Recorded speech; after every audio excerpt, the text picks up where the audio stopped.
Tell me what happened. He got mixed up with some drug dealer by the name of Viking. Who's Viking? Viking's a whole different breed.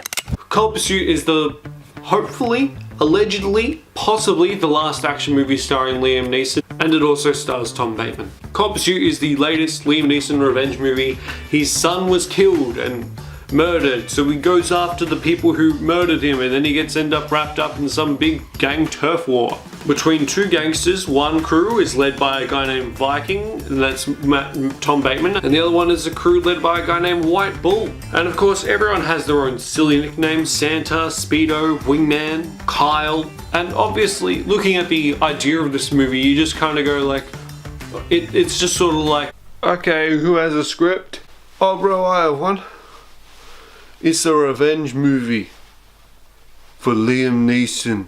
Liam Neeson, perfect. Revenge movies, amazing. He's not on a bit of public transport anymore. Now he's in the snow, and there's no wolves, and he's in a gang war, and there's no fence jumping, and everyone has silly names. Let's start about what makes this movie different, and therefore good, I guess, from the rest of the revenge movies. It sort of plays as like a very dark revenge film, like a very dark revenge comedy, in the way that I felt like it was a weird blend between Tarantino, Yorgos Lanthimos, who was the guy who did The Favourite and The Killing of the Sacred Deer, and another, I don't know, I had an idea of what it was, you know, probably just Liam Neeson genre, I guess, unless it comes back to me, but it's basically a weird mix of like a Tarantino version of a Liam Neeson revenge movie, in the way that some lines are delivered in a very deadpan sort of like matter-of-fact way, and it's like, oh, it's your son, and they had like long awkward takes that, you know, brings out the darkness and the humor of it. Like there's one shot of like just the doctor standing over the son's dead body, and it's like someone's trying to make the body rise, so he's just pressing on this little pump thing, and it makes a squeak, and that goes on for, you know, a solid 30 seconds, and that was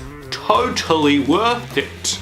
And it plays off in the dark comedy of like the villains, you know, the henchmen being like, well, no boss, they're not actually Apaches, they're called whatever the other ones were, I forgot what it's called, but they're actually this, and he's like, I actually married an Apache, so I would know what I know, right? And then there's another part where like someone's kidnapped. It's like, you just can't kidnap someone and not give demands. That's not how it works. You can't do it that way. And I suppose that's supposed to be funny, or at the very least, it's funny in the way that it's a very dark way of, you know, looking at hostage situations. But at the same way, that makes it stand out miles away from any other Liam Neeson revenge movie, let alone it being set in the snow. Can't really remember. Oh wait, no, The Grey, yes. No, it's not really original for setting it in snow, but there are no wolves in this movie. Only snowplows. And so therefore it just feels uniquely different in a way to any other Liam Neeson movie, because it just seems to pay attention, a higher level of depth to the characters that they have on screen. Where I feel this movie falters though is that it has way too many characters. You start off with Liam Neeson, his son, his wife, Laura Dern. That's a solid trio, right? Then you add in the gangs, that's fine. The kingpin of the gang, of the drug gang. You have a couple of his henchmen become actual characters. You have the kingpin's son, and then you have the kingpin's ex-wife. Alright, there you have 7 characters, that's fine. Let's add in 2 police officers, a police officer's love interest. We're at 10. We'll add in a best friend, we'll add in a brother, the brother's wife, that's 12. We'll add in Kyle's best friend, and then of course we'll add in, you know, the other gang, which is like another 10 people. So you end up having with like an excess of 20 characters that the movie tries to get you care about, at least for a little bit.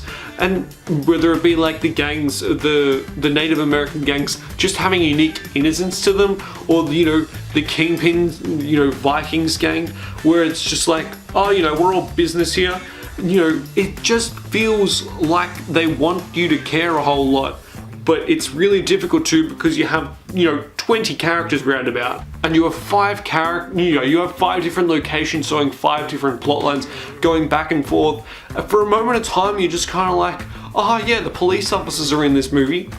Ultimately, I cannot really find the big impact of why they were in the movie at all, other than, oh, Fargo. That's the one I was thinking about. It's a weird mix between Tarantino, Fargo, and the Liam Neeson revenge thriller. There it is. Well, you know, now that I realize that it's a bit like Fargo, all of my thoughts have come in at once. The movie at the end feels a little bit too long. You're not really caring for the characters whatsoever.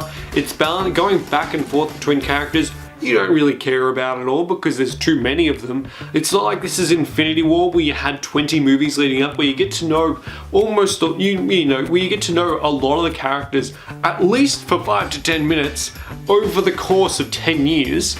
This movie does not, the Cop Pursuit doesn't have that. It's like, I don't know, it's just not as good. And also, to comment on the Liam Neeson as a racist thing, he is not a racist. He only killed one Native American via a snowplow, alright? And he killed about 10 other white guys.